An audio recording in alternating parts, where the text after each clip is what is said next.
టాటరా classic రెటినాలకు world class treatment ఇప్పుడు మన బీరంగూడలో American laser eye hospitals.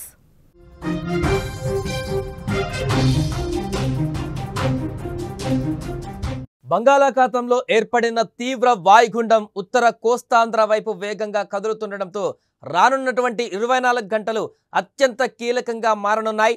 దీని ప్రభావంతో ఉత్తరాంధ్రలోని 3 జిల్లాలలో ఆకస్మిక వరదలు సంభవించే ప్రమాదం ఉందని వాతావరణ శాఖ తీవ్ర హెచ్చరికలు జారీ చేసింది. ప్రజలు అప్రమత్తంగా ఉండాలని కూడా అధికారులు సూచిస్తున్నారు.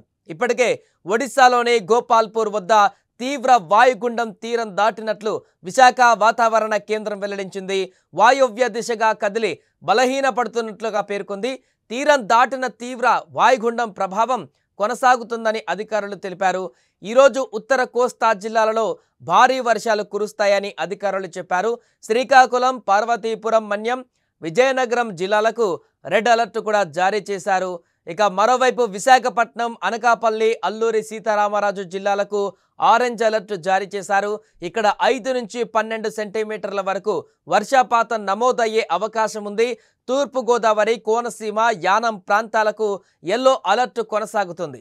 తీరం వెంబడి గంటకు 50 నుంచి 70 కిలోమీటర్ల వేగంతో ప్రచండ గాలులు వీస్తాయని, సముద్రం అల్లకల్లోలంగా ఉంటుందని అధికారులు తెలిపారు.